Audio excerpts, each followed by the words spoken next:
Hi everyone, this is Vanessa Nielsen and welcome to another episode of checking out weird and wonky homes, but more importantly, seeing the results of staging and the renovations that the clients went through and what kind of ROI they got from taking care of this home. So let's go inside and meet with Deborah and Miguel.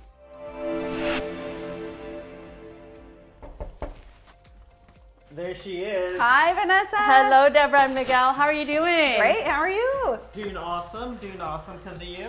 Fantastic. You know, the moment you told me this home sold right away, I got so excited. The staging you did was amazing. We're so happy with the work you did.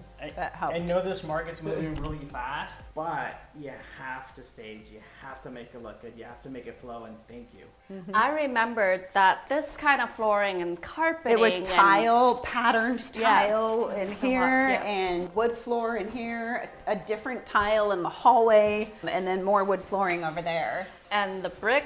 The brick, yes, it was white on this side and then still regular brick on the other side. Another thing about this kitchen, it was kind of like a galley long kitchen because this countertop just moved straight close to the front door. But like, it was actually Deborah's idea to kind of like reduce it down to make it more like a cool kitchen. And then it didn't have any cabinets.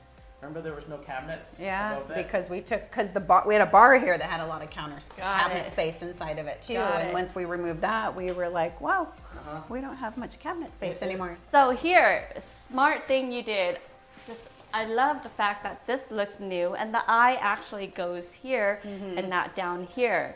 And when you paint everything white, problems disappear. And I were talking a lot about like what we did, but you actually made it come together. And so like you added like this little table here just to make it just flow even better. Deborah and I walked through the property, and then as weird as it was to walk into a space where you have a little dinette, but it actually now makes sense because you don't see the problems around you since everything is a neutral color. Now you create this function where people, oh, it makes sense. You should have a dinette in the kitchen. Oh yeah, absolutely. So now we go into the family room, which is wrapped around this brick wall. This one was very hard to imagine for me even because it was while construction was going on. The room felt a lot smaller, and with all the brick colors and the floor and the wall colors being all just different styles, I had to really think about what was going into this space. Obviously, in the front, we could not put a formal dining table in there. Right. So therefore, I created two different sections. We defined this area as the seating area, and then we defined this as the dining. So making this a great room. Yep. Yeah, and originally they had the bar in the kitchen, and then this was just a dining room. It didn't have like a living social space down here. So this really painted a nice picture for selling the home. And this was an area I had heard that you might have wanted to demolish. Well, we thought of the different options for it because it was really outdated, and it was sort of a space we weren't sure if people were going to really use it or enjoy it. Yeah, So, the homeowner wanted to like redo the the floors flooring and stuff, and that would have been pretty costly. And then you used to have like shades, wasn't it? Like Yeah, it has like a plastic sheeted windows that go over so it. it actually made it look pretty cheap. So Yeah.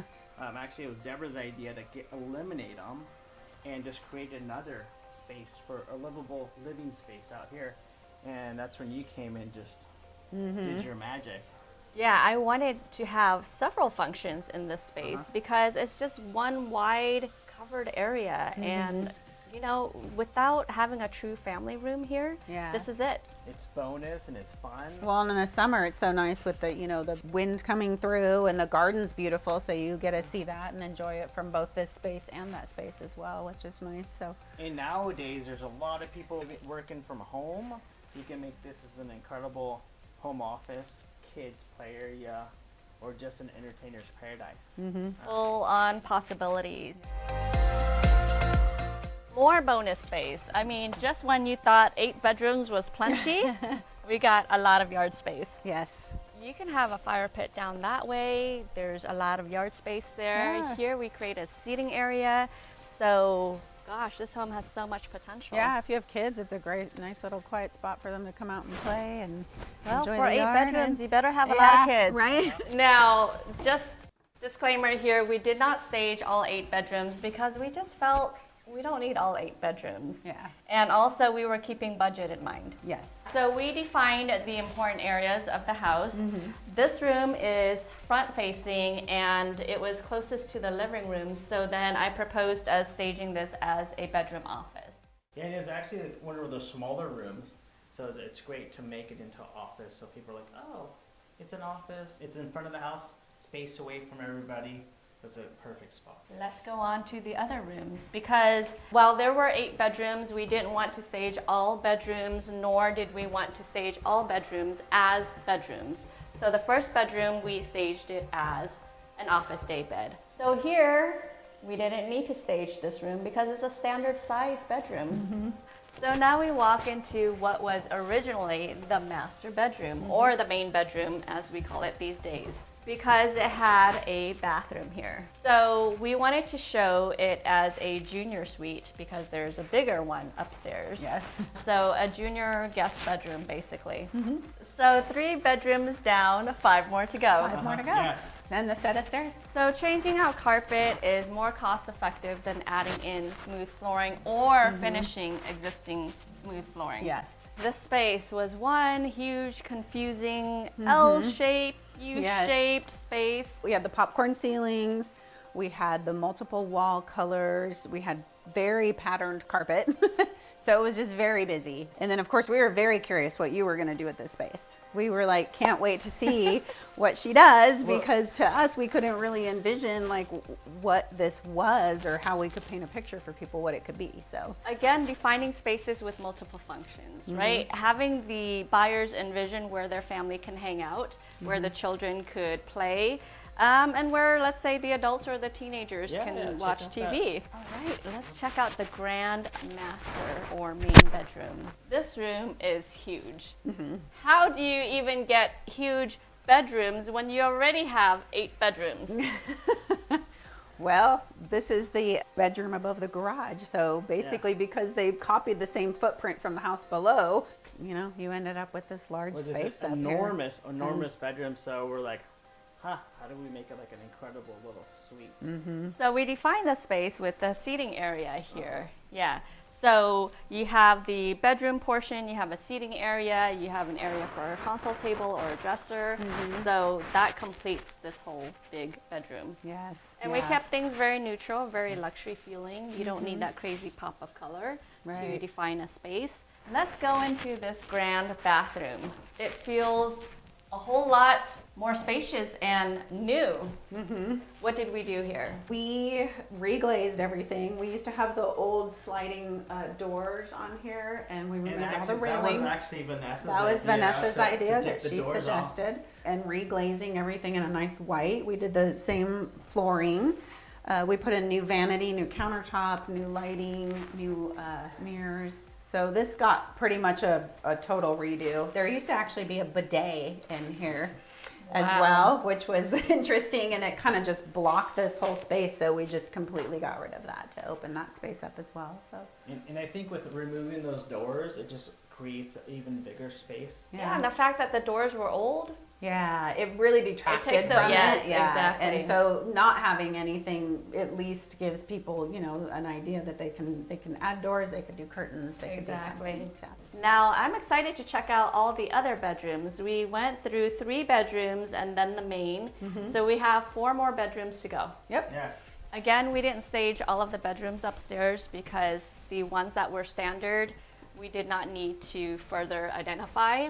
But this room here, right off of the play area, I think was important because it's one of the first bedrooms that people tour. And we define this space with 2 twin beds. No, I actually really like what you did here. Not just twin beds, but you kind of The offset, opposite sides. I was like, that is really Yeah, cool. we really like that. And before we get down to the rest of the bedrooms, let's take a look at this hallway bathroom upstairs. A lot has been done. Yeah, originally they remodeled it about 5 years ago, but they had one of the walk-in tubs in there. So we decided to remove that and do a regular bathtub, which we figured was more family friendly. And it just seemed like the walk-in tub wasn't going to speak to very many people. So We did a new tub with a new enclosure, but we left the vanity that they had already replaced and the flooring that was already here. So, but it made a big difference. Okay, and I know you're getting excited about seeing the rest of the bedrooms, but I'm sorry to say these were the rooms down the hallway, so we felt it was unnecessary to stage. Yeah. And again, this one, another standard size bedroom, light and airy. You spent the time to paint and put carpet in here, and staging was not needed. Okay, let's talk numbers, guys. Our viewers not only love watching the transformations, but they love hearing about what actually went into transforming it. Yeah, so not all houses are the same. So we basically got a contractor in here to get us numbers. And he came out with $150,000 worth of upgrades that we needed to do, but we actually cut that in half, right? We just eliminated a lot of extra costs. Actually, in fact, when one of our open houses, one of the neighbors came by, and she's like, all right, well, how much did you guys spend? How much did you spend? We're like, yeah, we spent about 70 grand. And she's like, oh my God, that's like nothing. Like my neighbors spent like 300,000. Yeah. Was she selling I was it? thinking of her. Well, the neighbors yeah. were, I think. Yeah, the She said they neighbors were getting it selling ready to it. list. And Yeah. so that's the thing. It's like you do invest to make a profit, but there's a point where we capitalize on investing the least amount to get the most gain, right? Here's a question for you. There are some realtors who say, don't even worry about renovating it, because if you put in $50,000 to renovate, when you go to sell your home, you might just get $50,000 Oh, over asking. How do you feel about that? absolutely not. We are in a hot market, but it's hot for the homes that look like they're move-in ready, that flow, that makes you feel good, that makes you feel like you can live there. And that's the biggest thing about staging. It allows you to feel that, hey, I could live in a house. Hey, that's a bedroom that I could live in. Hey, that's a pretty clean shower. I wouldn't mind taking a shower there versus one that's got old caulking, a little bit of staining. Looks, mildewy Yeah. or. Hey, Yeah. And I think the number one thing is just making it move-in ready, because if they want to renovate, that would be further down the road. Right. When they can live in there and decide what it is they really want. But for the time being, it's move-in ready. Exactly. Isn't it funny that a vacant home actually feels smaller than when you actually put furniture in? Yeah. Yeah. You have nothing to define the space, right? And on top of that, we only put in furniture that's needed, not the everyday things. For instance, when you're going on vacation, you only pack the nice items. Same thing as when we're staging, we just bring in the nice items. We were super happy with your work. It was incredible, and it definitely helped us sell this for over $500,000 above list price. So let's talk about that. Okay, you had a number in mind before you listed it. And then did that number change after the staging came in? Definitely, definitely. So what was the list price? It was $2,499,000. And what would the seller have been happy with? The seller would have been happy with $2,700,000. Yeah. And what did you get? A little shy of $3 million. Just under $3 million. Yeah. It was insane. Yeah. So your ROI is just Yeah. beyond expectations. Yes. Yes. Thank you so much. It was Yeah. a pleasure working with you two. Yeah. And thank you so much too. for choosing to work with us. And we look forward to working on another wonky home. Yeah, absolutely. We're super excited for the next one. Yes. Thank you, Thank Vanessa. you. Hey, it's Miguel Predis, And Deborah Montalbano. and we're with Holmes Burrell Real Estate. And if you like what you saw in this video today, please give us a call. Or check out the links below. All our information's there. And that's it, everyone. Thanks so much for watching. It's been a pleasure touring you through this home. Wonky no more. We make it very presentable. And please don't forget to subscribe to our channel if you haven't done so already. And add your comments down below. What other homes would you like to see? We love covering all wonky homes. And if you have one, give us a call. Links down below. We'll see you later.